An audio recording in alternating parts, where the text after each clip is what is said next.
तो दोस्तों इस वक्त हम पहुंच चुके हैं बूंदी की बहुत ही खूबसूरत लोकेशन पर। यह बहुत ही खूबसूरत है, जो व्यू है अमेजिंग है। और जो मैं अभी इतिहास बताने वाला हूं यहाँ का, यह भी काफ़ी इंटरेस्टिंग है। यहाँ पर इतने सारे पिलर हैं कि आप देख करके इनको काफ़ी हैरान रह जाओगे।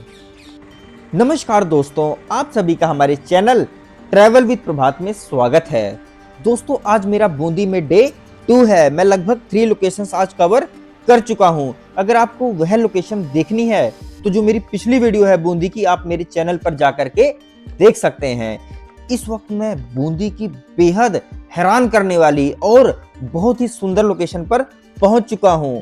इस लोकेशन का नाम है 84 खंभों की छतरी, क्योंकि यह लोकेशन बेहद ही हैरान करने वाली है। बूंदी की विश्व प्रसिद्ध 84 खंभों की छतरी की वास्तुकला आपको यहाँ पर आकर के हैरान कर देगी। राजस्थान के हड़ौती संभाग के बूंदी में बनी विश्व प्रसिद्ध 84 खंभों की छतरी की वास्तुकला अपने आप में बेहद अनूठी है।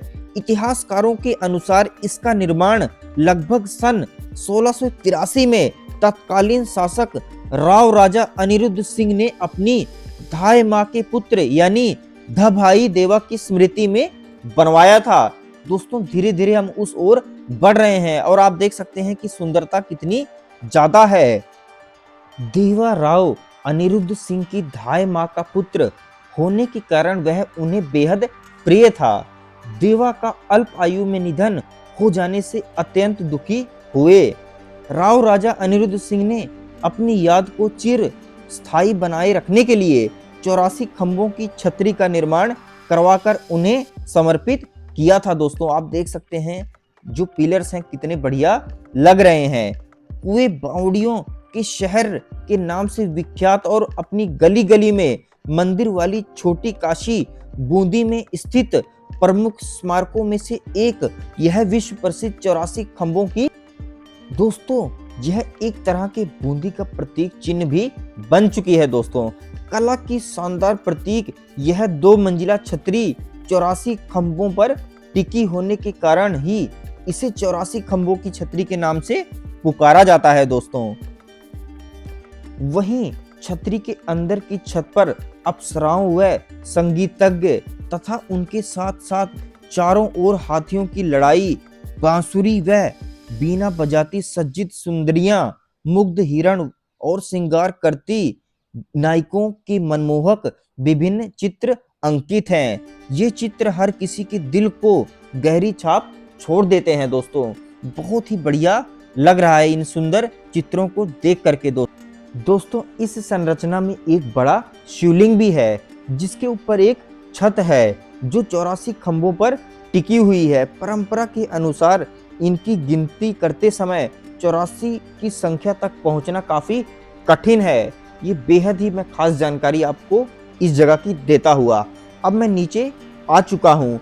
काफी चित्र यहाँ पर बने हुए हैं, हाथी हैं और भी ये जो चित्र है काफी संदेश दे रहे हैं। और आप देख सकते हैं जो इनकी नक्काशी है कितनी सुंदर है, बेहद ही बढ़िया लगता है।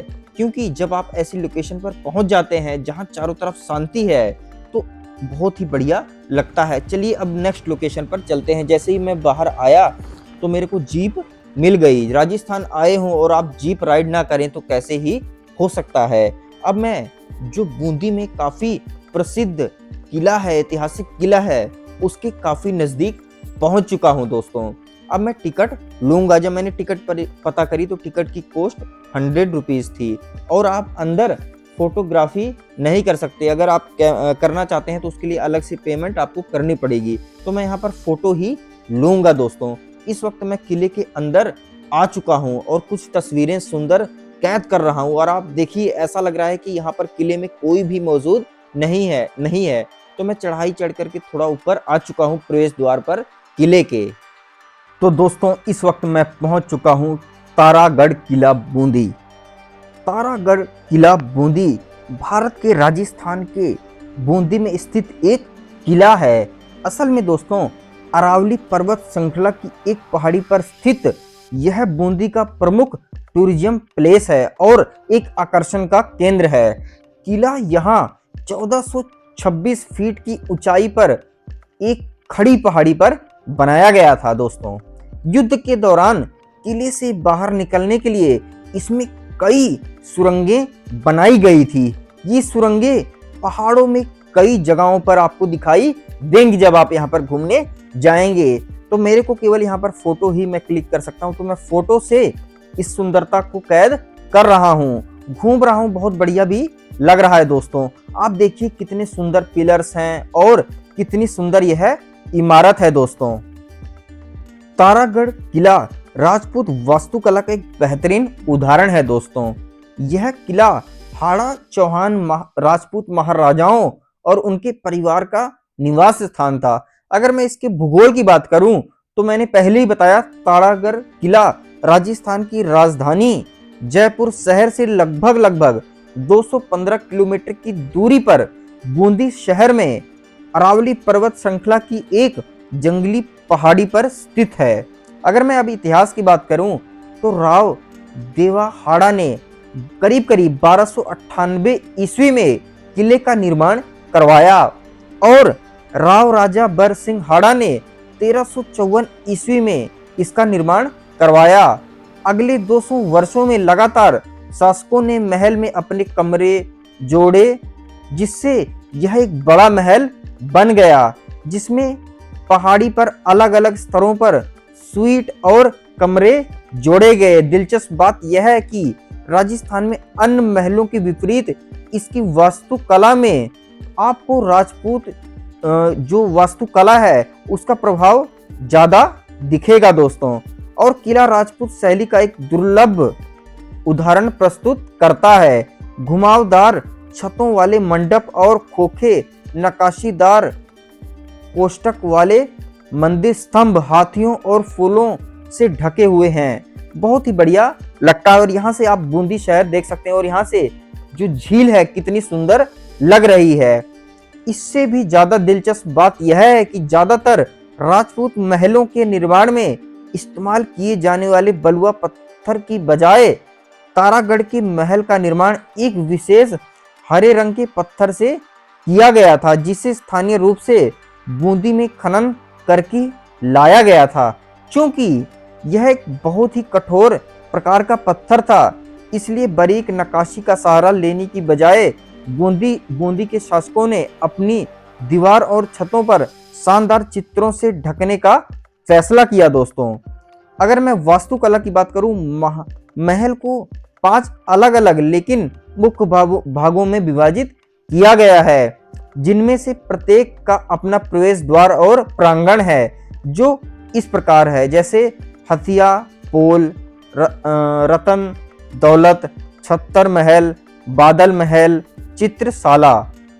अगर मैं यहाँ पर एक भीम बुर्ज है, इस किले से पहाड़ी पर ऊपर जाने पर एक विशाल मीनार है जिसे भीम बुर्ज कहा जाता है, जहाँ हथियार रखे जाते थे, जहाँ एक तोप भी रखी गई है जिसका नाम गर्भ गुंजन, गर्भ से निकलने वाली गड़गड़ाहट है।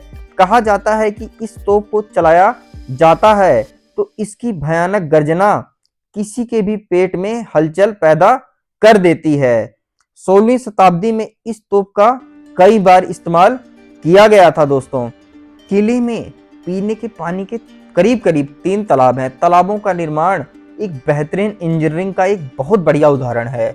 वर्षा जल को सुरक्षित रखने के लिए इनका निर्माण किया गया था और जरूरत के समय लोगों को उपलब्ध करवाया जाता था। जो ये तालाब थे, जलाशयों के तल पर चट्टान होने के कारण यहाँ साल भर पानी जमा रहता था दोस्तों।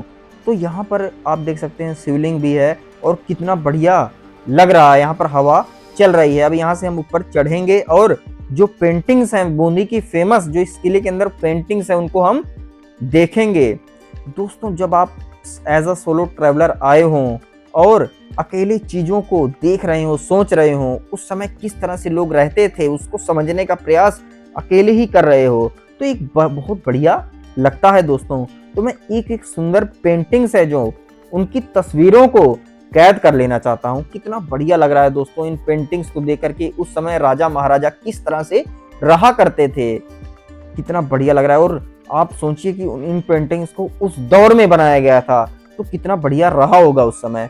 तो यहाँ से आप बूंदी जो सिटी है उसका नज़ारा देख सकते हैं। अब मेरा वापसी का भी समय हो रहा है क्योंकि मेरी ट्रेन कोटा से है, तो मुझे बूंदी बस स्टैंड पहुंच करके कोटा की बस लेने पड़ेगी पहले। तो मैं रास्ते में एक मंदिर भी दिख गया, तो इसको मैं दूर से ही इसकी तस्वीर को कैद करूंगा और दर्शन भी करूंगा क्योंकि समय काफ़ी कम है, तो प्यास भी लग चुकी है। तो जल्दी से एक सोडा का भी आनंद हम बूंदी में निकलने से पहले ले लेते हैं। इसके बाद मैं जोस्टल बूंदी पहुंचूंगा क्योंकि वहीं पर मेरा सामान रखा हुआ है। तो भाई सोडा का आनंद तो ले लिया है मैंने, अब मैं जोस्टल बूंदी पहुंच चुका हूं। काफ़ी बेहतरीन, काफ़ी बढ़िया अनुभव था। जब बूंदी आए तो यहीं रुकिए आप, फिर चलते हैं अपने घर की ओर। अब तो दोस्तों होटल से तो मैंने चेकआउट कर दिया है। अब मुझे यात्रा करनी है बूंदी से लेकर के अपना अम्बाला तक। तो बूंदी से तो कोई डायरेक्ट ट्रेन है नहीं अम्बाला की, मैंने पहली वीडियो में बताया था आपको बूंदी की। तो मैं बस स्टैंड चलूँगा बूंदी के और वहाँ से बस लूँगा कोटा की। कोटा से मेरी ट्रेन बुक है दिल्ली के लिए। दिल्ली पहुँच के देखेंगे साधन, भाई दिल्ली से हम अम्बाला कैसे पहुँचते हैं। तो सबसे पहले चलते हैं बूंदी बस स्टैंड। तो दोस्तों इस वक्त मैं जोस्टल बूंदी से कुछ ही दूरी पर मौजूद है बूंदी का बस स्टैंड, वहां पर पहुंच चुका हूं। जैसे यहाँ पहुंचा तुरंत मेरे को कोटा जाने की बस मिल गई। इन्होंने बताया लगभग आपको 45 मिनट लग जाएंगे कोटा पहुंचने तक।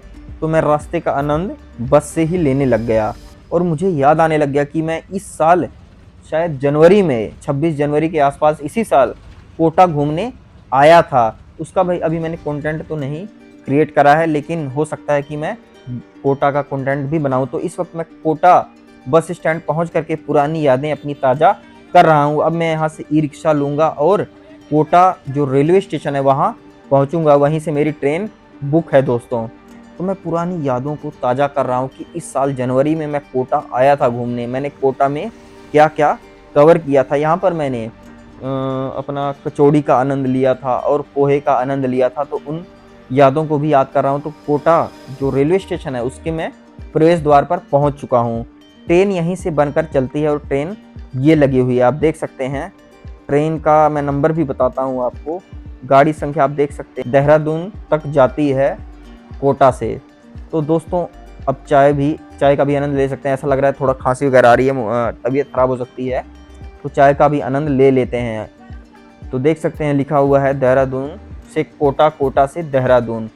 तो 12401 है हमारी गाड़ी संख्या, 12402 होता होगा जब यह देहरादून से कोटा आती होगी।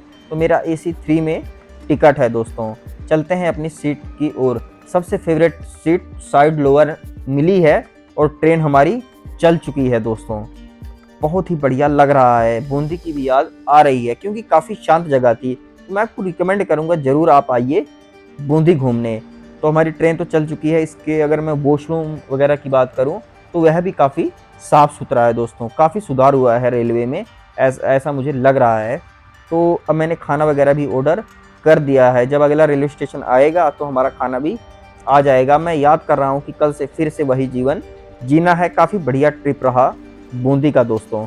तो हमारा खाना आ चुका है, बुक कर दिया था ऑनलाइन। आप भी ऑनलाइन ही खाना बुक करें। तो आप देख सकते हैं फ्राइड राइस और मंचूरियन आ गया है, तो इसका आनंद हम लेंगे।